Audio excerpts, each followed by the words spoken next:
No Curtis Jacobs, no Joey Porter Jr., no problem for the Penn State defense as they end up pitching a shutout over Maryland, and the Nittany Lions roll 30-0 over the Maryland Terrapins. Once again, Tim Aiden, Marty Leap from BlackSheepDiaries.com. Marty, how you doing, good sir? Pretty good. Another very solid showing from Penn State, another dominant victory over an inferior opponent.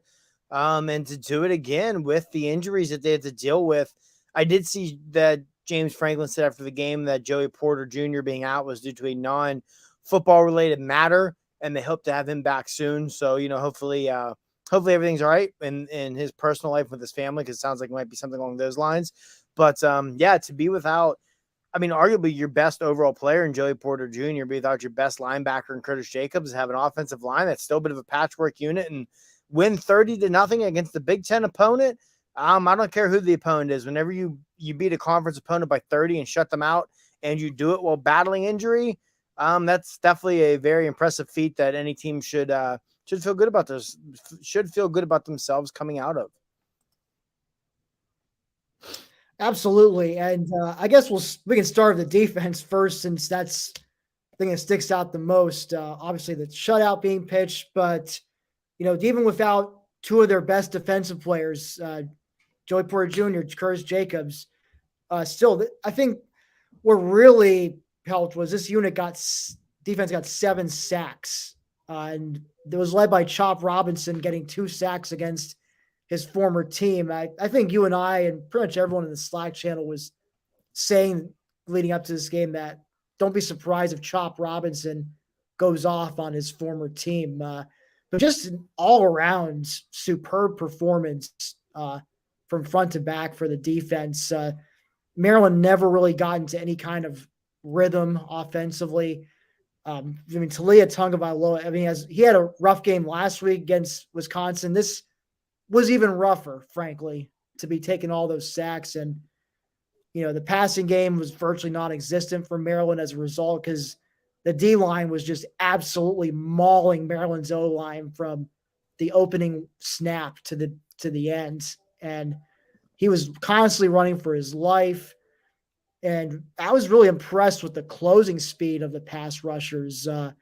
They really got home today, and that really made a huge difference. And of course, they couldn't really get a ground game going because that was getting swallowed up by the front seven. So, and even when they did get a few passes off, you had Kalen King, Johnny Dixon, whoever in the secondary was there to make a breakup. So, it's hard for me to find any fault with the way the defense played today.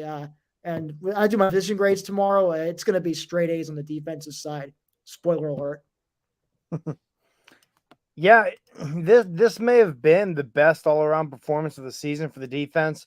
I understand Maryland was a little banged up in this game, but that's still a really good Maryland offense over there. It's got some really good players. Talia Tagovailoa, I know he's 100%, but he's a quarterback who's going to play on Sundays. Their receiving duo of Dante Demas and Raheem Jarrett, one of the best in the Big Ten. Jarrett, maybe a lazy comparison for a few reasons, but very Stephon Diggsy with the way he plays and going to have a long, successful NFL career. Demas is going to play in the NFL.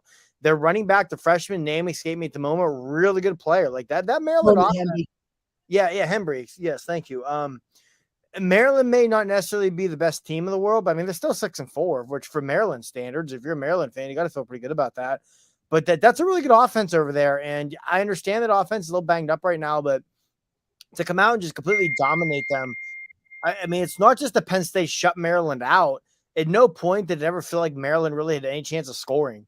Even when Maryland took over deep in Penn State territory in the fourth quarter after the fumble and the botched handoff between Christian Veillard and Tank Smith, you still felt like the defense was going to find a way to get a stop there, and they did. On fourth down, they tackled the quarterback short of the first down marker, and he fumbled anyhow that Jamari Budden recovered, so it wouldn't have mattered. But, yeah, it was a just dominant performance from this defense. And, again, like I said, I know Maryland's offense is a little banged up right now, but that's still a Maryland offense that has got multiple players on it who are going to play on Sunday. So to shut that offense out is saying something.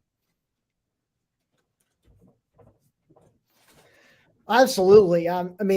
I will say though, Dante Demas, he's had a pretty quiet year overall for Maryland. I remember looking at the stats earlier this week, and I'm just pulling them up right now. Well, it's being a little slow. Maybe I'll just go back to the other screen. But on the season, he had less than 200 yards receiving on the season coming into this game. He obviously was a stud for them last year before injuring his ACL against Iowa, I believe it was. But he but he's not the same guy that he was post injury, pre injury, clearly. And he was, didn't have a single catch today. Was complete non factor. Their stud, really, in my opinion, their best guy is Raheem Jarrett, and he had a quiet afternoon. 3 catches, 30 yards. Longest reception was 21. CJ Dupree, Pennsylvania kid, actually, good tight end for them. 3 catches, 21 yards. Longest being a 9-yarder. I mean, and then the Jacob Copeland, Deshaun Jones, a couple other notable receivers. They each had 1 catch, less than 10. So it was really, I mean, just non-existent from the receivers. It's large part due to the consistent pass rush and just excellent coverage from the secondary as well.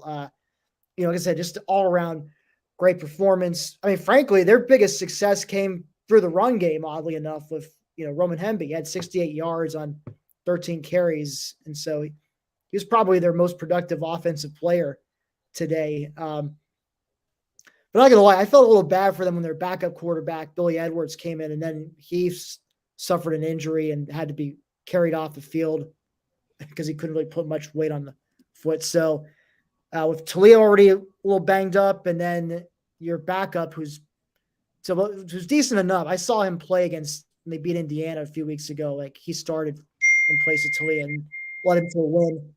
But to lose him now it's quarterback situation's a little more precarious for Maryland. They obviously play Ohio State next week, and if you want to see a slaughtering on TV, live TV, maybe tune into that next week. But they do play Rutgers the following week, so definitely important they have a healthy Talia or Billy Edwards for that one. I mean, as bad as Rutgers is, they still need to have someone to be able to throw the ball. But I guess going over to the offensive side of the ball, big thing here was the run game. Nick Singleton with a pair of touchdown runs out of the wing T formation. Nice little throwback to the 1950s. Both times it was a 4th and short situation. And, while it's in between flipping between the game and reruns of I Love Lucy or Dragnet, I saw Singleton rip off a couple big ones to the end zone on 4th and short. And the second one, man, I know, I don't know if it was you or it was another of our colleagues in the Slack channel, but mentioned Journey Brown. And it clicked with me. That's a Singleton's second touchdown run, remind me, because he's literally dragging the defender for like 20 yards to the end zone. Like, you keep thinking he's going to get, he's obviously the first down on that play, but you're thinking he's going to get tackled maybe at the 10 or something, but no, he just drags him and just moving that lower body all the way to the end zone. Very Journey Brown-esque, guy with top line speed, but who eventually built up that power and just made him an absolute machine of a running back. And, knocking all the wood, Singleton, there's no underlying health issues with him that forced him to give up football like Journey had to.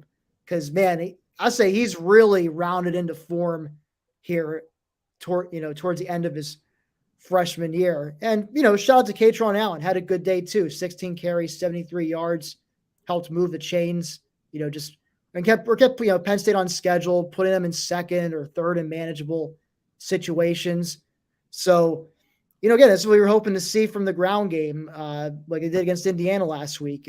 It was really impressive day. Marty, any thoughts you have on the ground game? Yeah, no, I believe it was Bennett who made the Journey Brown comparison, if I remember correctly.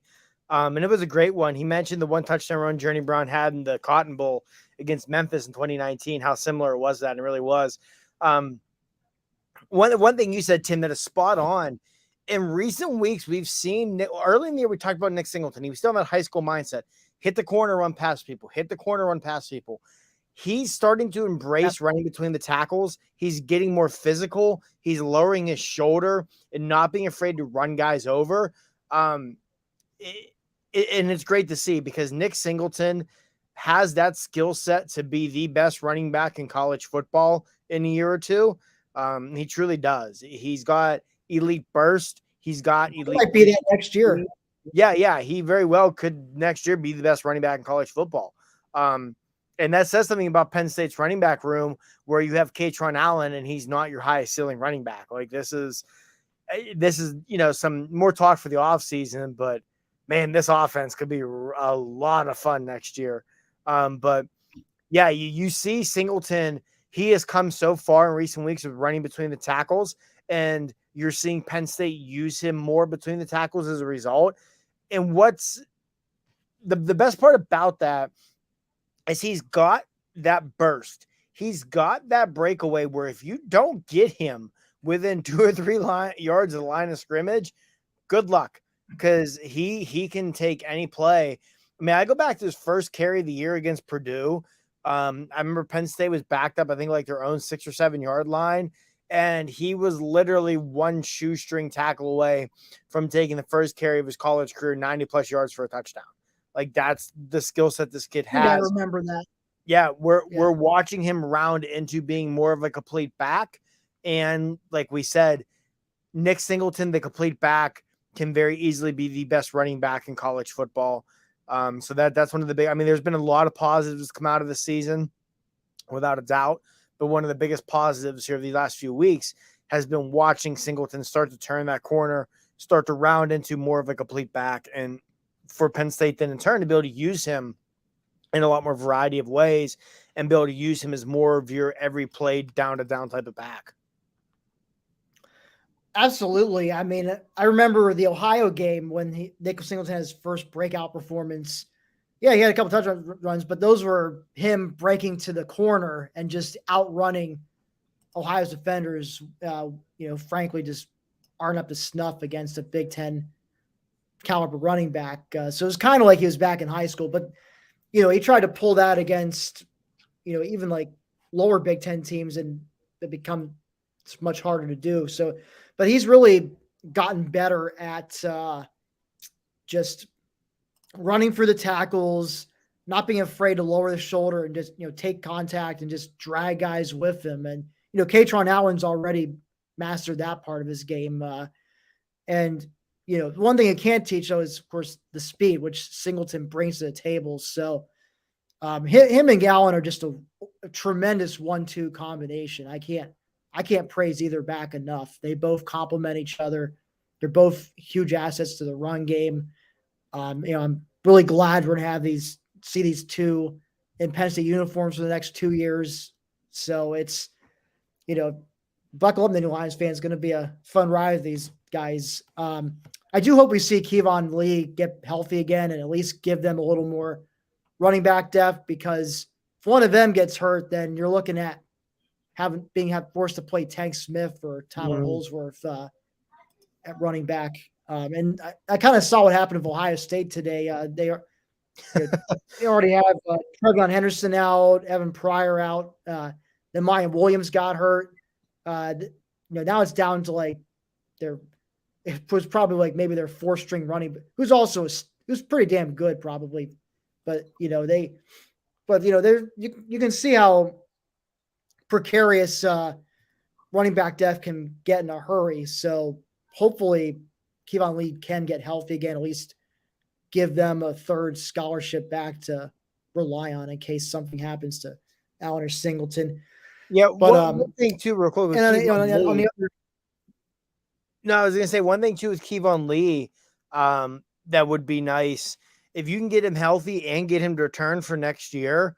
Because I think this is going to be a very under the radar kind of thing this offseason. But if Lee does enter the portal, you've got to go get a portal running back, which is not going to be easy to do. But you've got to try and find someone of scholarship caliber to come in here as a 3rd running back. Which again, not going to be easy to find someone who wants to come here with Singleton and Allen on the roster. But that if Kevon Lee can get healthy and you can keep him around, that just immediately solves that problem. And I'm with you to where it's not like Kevon Lee is a slouch. He's a good running back. He would start for a lot of teams in the Big Ten. Penn State's running back room is just that dang good. Like outside of Penn State, Ohio State, Michigan, and probably Minnesota with Mo Ibrahim, I'm in Wisconsin, Braylon Allen. I'm not sure there's a team in the Big Ten where Kevon Lee wouldn't be their starting running back. He's a good back. He's just in an extremely talented room. U2 21. Yeah, I mean they just beat a team of winning record today. Maryland was 6-3 coming into this game. Purdue they won beat Purdue in their season. Purdue's 6-4. So Minnesota 7-3. I can name off the top of my head. Yeah, Minnesota. Minnesota beat Northwestern. Yes, they have today. They've It's not just Michigan and Ohio State that have winning records. I think a big thing with Penn State with their schedule, it's easy to look at it and not see the ranked teams and chalk it up as an easy schedule, but it isn't. You went to Purdue, who is a very good offense. It's a team with 6-4. You eviscerated a very good 7-3 Minnesota team. You just completely dominated a Maryland team that's 6-4. I know Auburn isn't what Auburn usually is, but you still went down to Jordan Hare and just completely slapped them around. Like they have some very quality wins on the schedule. Ryan Day to the Steelers, yes, please. I hope you're right. Get him out of Columbus. Is Tomlin in danger of getting fired? I'm not a Steelers fan, but I live, about an hour outside of Pittsburgh. I'm a Minnesota Vikings fan, but living where I live and considering most people I'm friends and family with are Steeler fans, I'm surrounded by it. I pay very close attention to the Steelers. I feel confident the Steelers could lose the rest of their games and go 2-15, and Mike Tomlin is not going to be fired.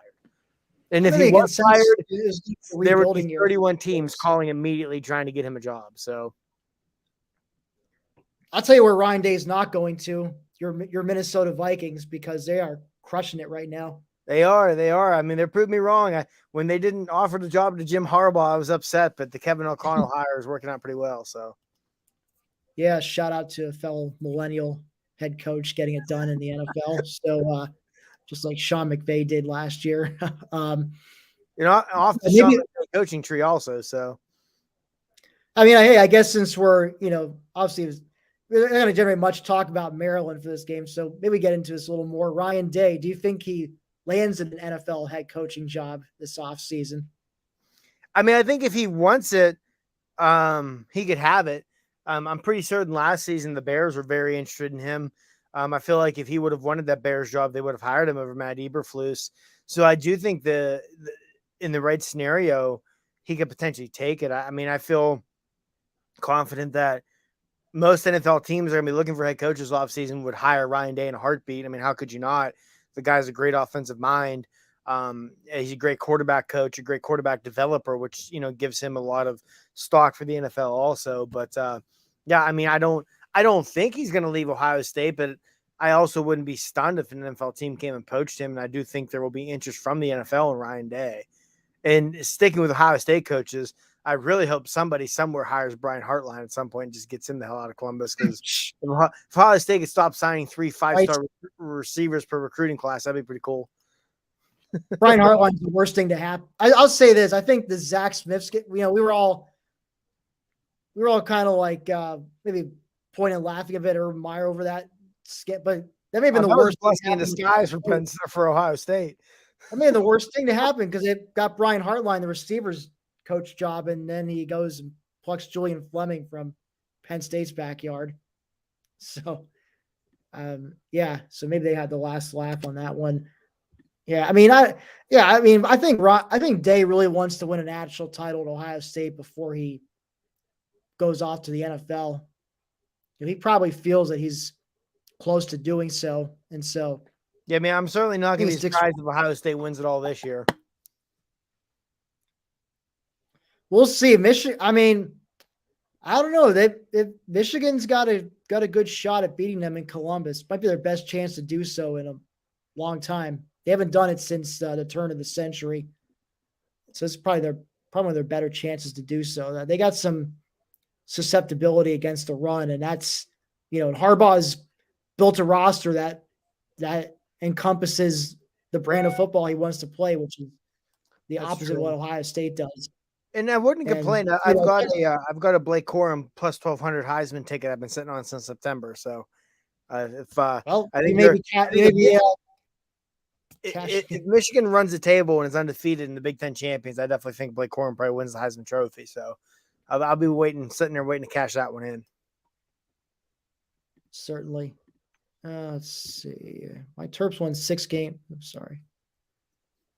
MCD Sports. My Terps won 6 games and mailed it in for the rest of the season. I mean, I guess I don't know. I mean, I do live. Okay, I should say I do live about a half hour from College Park.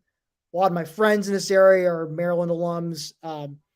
Granted, they're kind of like casual Maryland football fans. They're more into basketball, which is Maryland's bread and butter. But so I can't say if that's I can't say I know what their MO is if they mail it in after 6 wins, but it also just hit a really tough portion of the schedule too. MCD, playing Wisconsin, even though Wisconsin is a little down this year, still playing going on the road to Wisconsin and Penn State back-to-back weeks, followed by Ohio State at home after that. I mean, that is a brutal 3-game stretch right there.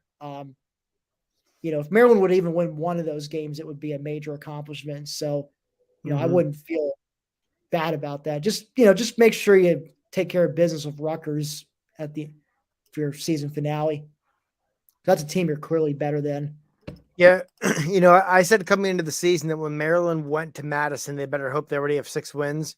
And to their credit, they did. They did. They got their 6 wins. They're eligible. I will also say, we touched on this earlier in the show. I think Maryland is very banged up right now. I think a healthy Maryland would have been more than capable of beating Wisconsin last week. And I don't necessarily know if a healthy Maryland would have beaten Penn State today, but I think it definitely would have been a lot closer than 30-0. So I have a good friend who's a Maryland fan, and we were texting back and forth during the game. And one point he made, which is true, he goes, the difference between Penn State and Maryland, because we were talking about injuries, and I said, Penn State's pretty banged up too. He goes, but Maryland doesn't have the depth that a Penn State has, where Penn State can get. So you look at Penn State, you lose Joey Porter Jr. today. Well, Kalen King, who might be a first-round pick himself next spring, steps up as cornerback 1, and Johnny Dixon, who is undoubtedly an NFL caliber cornerback, steps into a starting role. You lose Olu Fashanu, who might be a top 10 pick in the draft to left tackle, and you put in Drew Shelton, who may also be a first round pick at left tackle in a couple years. Maryland doesn't have that, and that's a big difference between the two. So I think that's something too Maryland fans also need to take in consideration here. But one thing I also said to my buddy Lenny is, no one has ever accused Mike Locksley of being a good head coach either.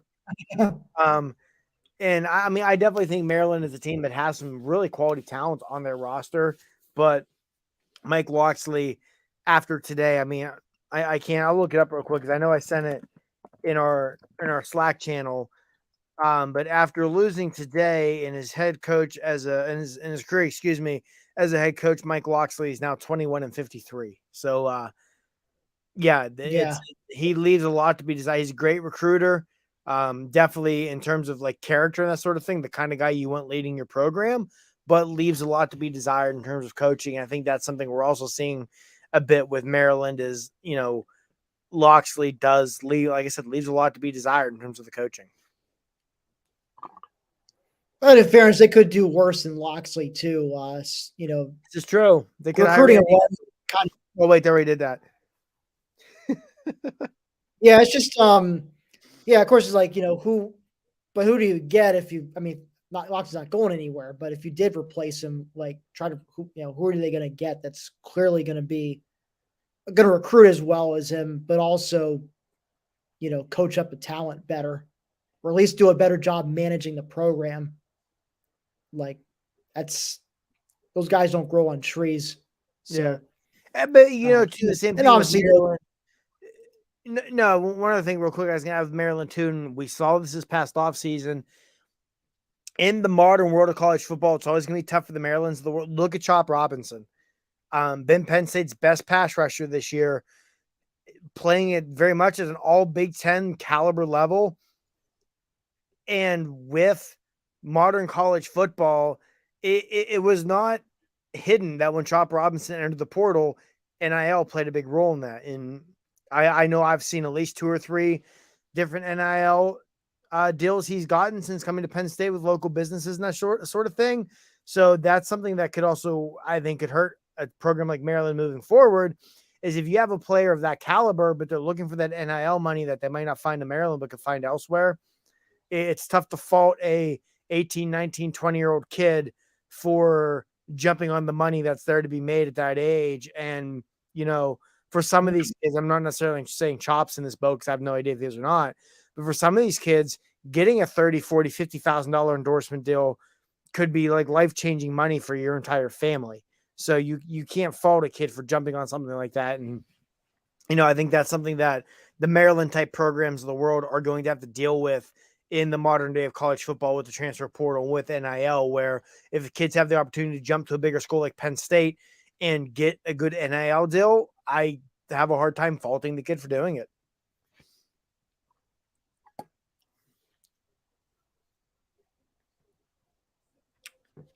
Yeah, that's one thing that's they're gonna have to adjust to, and maybe they're working on some kind of collective of Maryland, but for football, it's hard to see them having the big money boosters. Well, maybe Kevin Plank or whoever the guy, the Under Armour guy, Kevin Plank. Yeah, Kevin Plank's Under Armour guy. Is throwing some money into something, but yeah. So maybe he started something. I haven't paid attention to Maryland's NIL thing, but you're right. They are going to have to ramp it up with that if they want to keep some of the, recruiting, keep some of the studs that they have. I like the there's a funny trolling tweet from a Penn State account. It said, Jayshon Barham going to look so good in blue and white next year. That's Maryland's starting linebacker. So yeah, no, it would be funny. Another thing is, I was saying, another thing that you and I were talking about before we went live was, the quarterback. Obviously, look, we've talked, there's really no point talking about Sean Clifford at this point. He's got 3 games left in the blue and white uniform. But really what was infuriating us and pretty much everyone else in the BSD Slack channel was the fact that it took until midway for the third quarter for Drew Allar to start seeing action when, frankly, he should have been in starting with the last drive of the first half. And you, Marty, you definitely went off on this on Twitter saying it was a coaching malpractice as far as how they treated Drew Allar today. Yeah, to me, the worst part wasn't even necessarily how long they waited to put Drew Allar in, even though I thought he should have been a lot sooner. It's how he was handled once he was in. And even with Christian Veillard getting the final 2 series of the game, I had no problem with that. I've said repeatedly that any opportunity you get to get Christian Veillard into a game, do it. Because until he officially enters the transfer portal, even though everyone expects that to happen, try and keep him as happy as could be so that next year you have a proven backup who has proven he can win games in the Big Ten there in case something happens to Drew Allar. But even when Allar was in the game, man, 3rd and 10, you're calling run play. Let the kids sling the rock around. He wasn't really given the opportunity to stretch the field at all today. Wasn't given the opportunity to push the ball down the field at all today. His longest pass play came on a bubble screen type play to Liam Clifford, which was Drew Allar had just a tremendous play fake on the play, faked out the cameraman and the broadcast crew. And Liam Clifford, who tip of the cap to Liam Clifford, who in limited playing time this year has looked really good. I think Penn State could have a very good receiver on their hands there in a year or two with Liam, who is Sean Clifford's little brother, for those who may not know and are wondering. But that was his longest pass play of the day, and he threw the ball 7 feet to his left, and then Clifford just ripped up the sideline and went. So that was my biggest thing, is that if you're not going to get him in there and give him the opportunity to get legitimate developmental reps of throwing the ball and that sort of thing, I just don't understand it. So that frustrated me. It's not going to happen. In my opinion, the kid should start against Rutgers. Honestly, I think he should start the rest of the way. But yeah, it's going to be frustrating when it doesn't happen. Thankfully, Rutgers stinks, so Sean Clifford could come out and really Clifford it up, and they'd be okay. But yeah, he should start. In my opinion, I would start him. I'd start him against Rutgers. I'd start him against Michigan State. I'd start him in the bowl game. And I would give my garbage time reps to Christian Veillard and Bo Pribula. Maybe let Clifford get a series or two on senior day against Michigan State. You can let him. I say let him start senior day against Michigan State. Give him a series or two, and then hand it off to Drew the rest of the game. Yeah, just like it's his Beaver Stadium farewell, so you can give him a couple series for that. But yeah, it was. Sorry, Mark, were you gonna say something? Go ahead. No, you're good. I was reading something on my screen, got a little sidetracked there, but you need to give Drew as much time as possible moving forward, not just for development, but let's say this team, I will be extremely shocked if they don't go 10-2. If you could be 11-2 coming off a bowl win of either the Citrus Bowl or a New Year's Six Bowl, I'd love to grab a McRib. I don't like McDonald's, but as one thing with McDonald's, I will eat. But if you can be 11-2 coming off of either a Citrus Bowl or New Year's Six Bowl win and factor in Drew Alar looking good in the process, and then you factor in all the other freshmen and sophomores who have just flashed this year, and the juniors are going to be back, they're going to enter this offseason with a lot of buzz regardless. But if you can do that, you're going to enter this offseason with more buzz, more excitement than you've had probably since 2016 going into 2017. You would be legitimately looking at Penn State as a preseason top 5 to 10 team next year. And that means something. Like it may, I know preseason rankings don't mean much, but on the recruiting trail, if you can sell to these kids, hey, look at what's going on in the transfer portal. If you can go to a wide receiver, a Sam linebacker, a kicker, which is going to be something you're going to need to address potentially in the transfer portal, and say, hey, look at this. We're projected to be a preseason top 5 to 8 team. You might be that player that puts us over the edge and gets us into the playoff. You might be the guy that helps us beat Ohio State next year and get back to Indianapolis. If you can sell that, that means something. Even today, and this is one thing, is as much of his shortcomings he has as a game day coach sometime, when it comes to selling and promoting the program, James Franklin gets it. Today, when he got called for that personal foul and sportsmanlike conduct, whatever that baloney was, and he's on the sideline doing the push-ups, and I said this in my Twitter recap article, it may seem silly to people, but don't think the players don't notice that. They notice that whenever James Franklin's holding these kids accountable and talking about his core values and this sort of thing, when he turns around and does the same thing, hey, I got a 15-yard penalty, I'm going to do 15 push-ups. Kids notice that.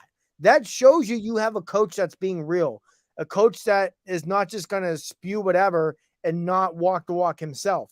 And that's the kind of coach kids are going to want to play for. It's the kind of coach that builds a program. And like I said, as much as James can be incredibly frustrating on game days at times, he just gets it when it comes to being the face of a program, to being the leader of a program. And the whole push-up thing today, as comical as it was just another example of that.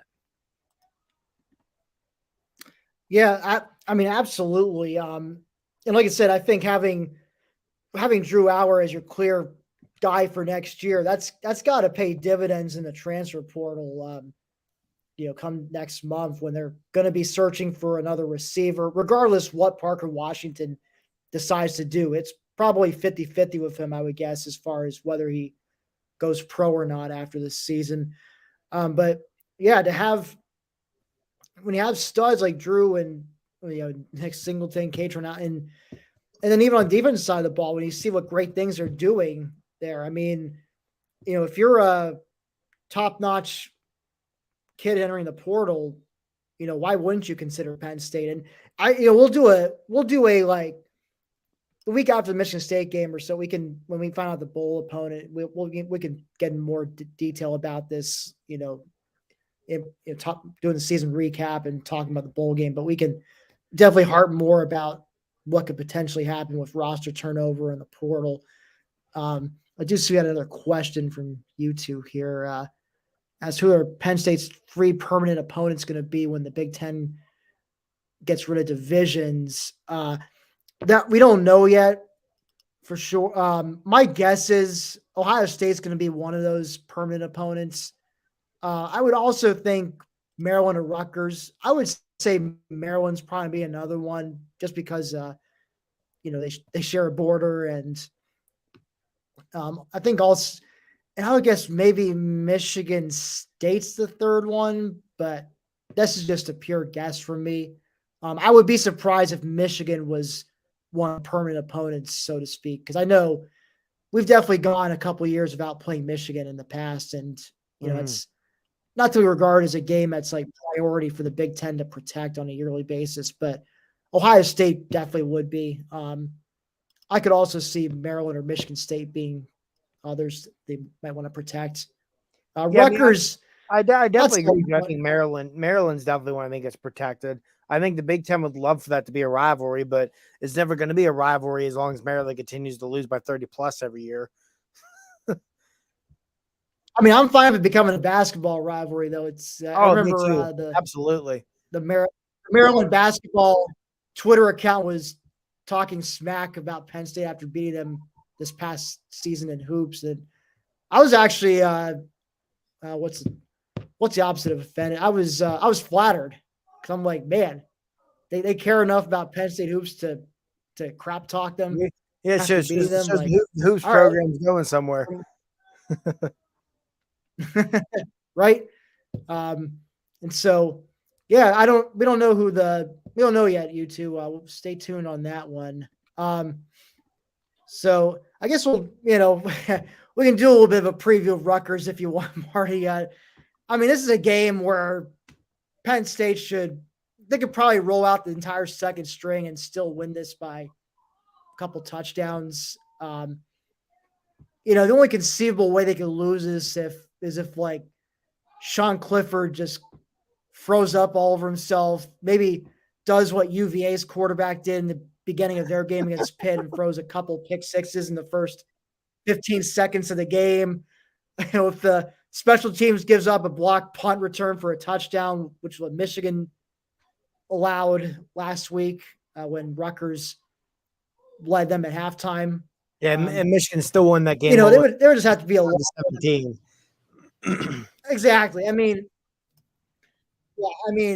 Michigan was just really playing with their food in the first half. I mean, Penn State would have to be doing something like that, and even then, I mean, they would still pull away in the second half. I mean, it's just a game where, like I said, I would like to see Drew Allar get the start. This is an opponent that they should be able to wax no matter what. You get him some significant game action. Maybe you can rest Sean Clifford a little bit. Make sure he's 100% for his Beaver Stadium finale, where he gets a couple series. Of course, like I said, it probably won't happen, but I would still hope they can maybe get up on them big early enough and just throw Drew in there much sooner than they did today. Because really, Rutgers, offensively, they don't have anyone who really scares you. Defensively, they're okay, but anyone with a good enough offense can put up points on them. Marty, any thoughts? No, not a whole lot more than that. I mean, I think that it's a team, like you said, they should beat handily. I mean, Rutgers has traditionally always been a team since they've joined the Big Ten that, I mean, there was that game in 2014 with the late drive by Christian Hackenberg where Bill Belton ran it in with like a minute to go or whatever. But outside of that game, Penn State's always beaten Rutgers handedly. Even though maybe it's never been a game that's been as much of a blowout as you would anticipate. Rutgers gets up for this one. Greg Schiano, one of the best coaches in all college football, in my opinion. Definitely a guy who does more with less type of deal with Rutgers, always has. But yeah, so I'm not going to be surprised if it's a game, especially in Piscataway, where early on Penn State's kind of, Penn State, him hawing around. It's 14-6 in the second quarter, 10-3, something like that. And they pull away in the second half. Cause I mean, it just, that's how it always seems to go against Rutgers. I mean, last year, what was it? Like 24-0 or something like that. Where Penn State kind of screwed around for a while before they got in gear. The year Penn State won the Big Ten, they went to Piscataway and kicked like 6 field goals. I think it was. They won the game like 32-0. Like It's for some reason Rutgers is the team Penn State always seems to struggle to get up for, but in the end always takes care of business. So I won't be surprised to see Penn State start a little slow on Saturday, just because that seems to be what always happens when they play Rutgers. I'm sure there's a good chance it's going to be a noon kick on the BTN or something like that also. So there's not going to be, I should say there's not going to be a lot of juice. I mean, Rutgers fan base, their student section chants F Penn State every week, no matter who they're playing. So I'm sure their fans will be jazzed up for it. But yeah, it's a game Penn State should easily win by double digits, and whatever the spread is, they should cover it. Because Rutgers just I would take whatever Rutgers just isn't very to good. cover. Yeah. I mean, I don't know. I'm assuming with it being no, and even last year, no, go ahead. I'm sorry. It isn't Pisco, but I'll say even last year with when a crippled, flu-ridden Penn State team that was missing a bunch of starters, and Christian Veillere, he had to play most of the game because Sean Clifford was just couldn't function. You know, even Veillere was battling. The flu had gotten to him too. Mason Stahl almost started quarterback. You know, White, he almost got his career.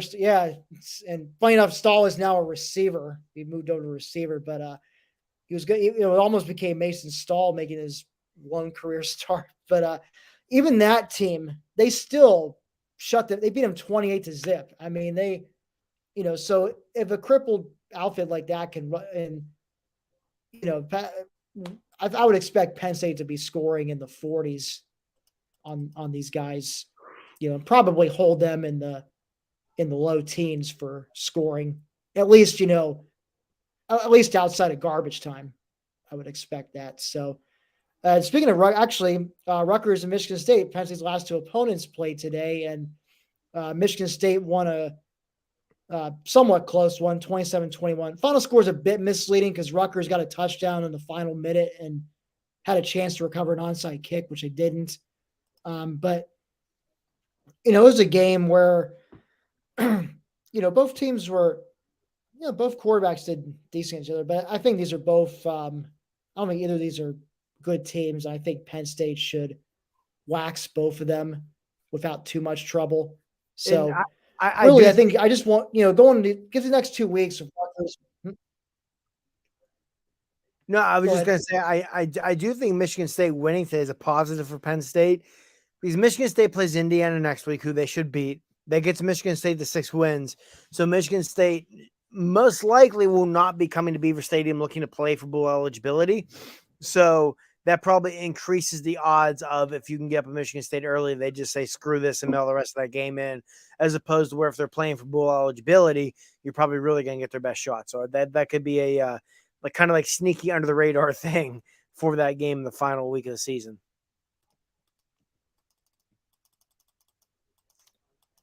Yeah, we'll see. And, you know, assuming they wax Rutgers next week, Penn State will be going into that game looking to seal a 10th win and potential New Year's Six bowl bid, which is kind of dependent on how some other games shake out. Take a quick look at the scores around here. You know, a game that we're eyeing big time at BSD here is the TCU Texas game. Currently, that's scoreless after one quarter. So I don't know how you think that's the most un-Big 12 score I've seen in some time, but I'm not sure if you're watching all that game, but it's been hideous. Texas has 6 yards of total offense. I haven't watched. My TV is down. Oh, that's right. Yeah, I forgot. Yeah, so Texas right now has 6 yards of total offense.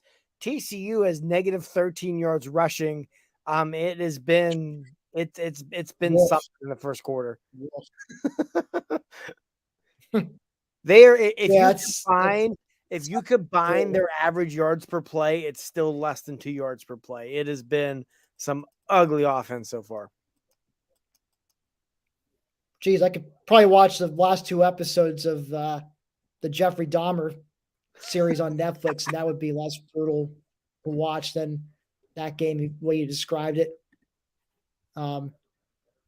Let's see, Washington, Oregon. That's another game that's on our watch list. Rooting for the Huskies in that one. It's currently tied at 10, 4 minutes to go in the half in that one.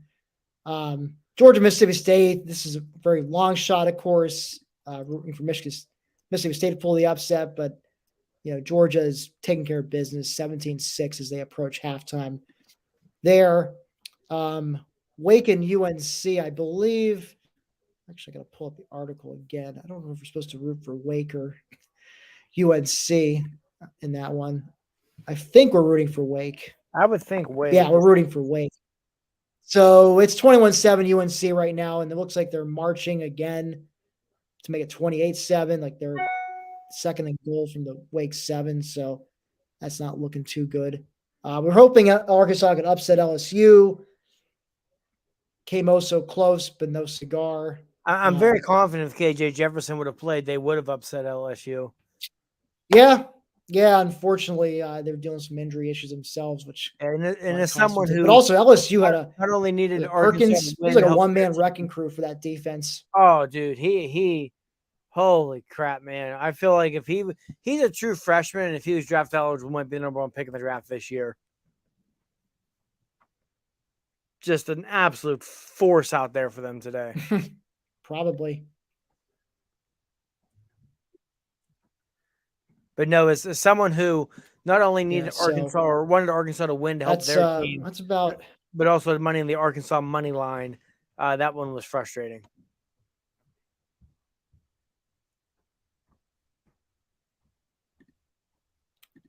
Yes, indeed. Anyway, that's about all Marty and I have to say about the Maryland game. As you can tell, we're going off topic about other college football stuff. So just a reminder, if you like what you see here and you haven't already, please hit the like and subscribe here on our Penn State Voice of College Football channel. We're really trying to grow that channel. Didn't check to see how many subscribers we had, but I know we've gone over 550 recently. We're trying to see if we can get to 600 by the end of this month. So you like what you see, hit like and subscribe. If you're watching us again, if you've watched us before, welcome back. We hope you enjoyed what you saw today. It's hard to have much to talk about when you beat up on an opponent you're expected to win against. So, unfortunately, it's not a game that's going to get much engagement from the commentary at.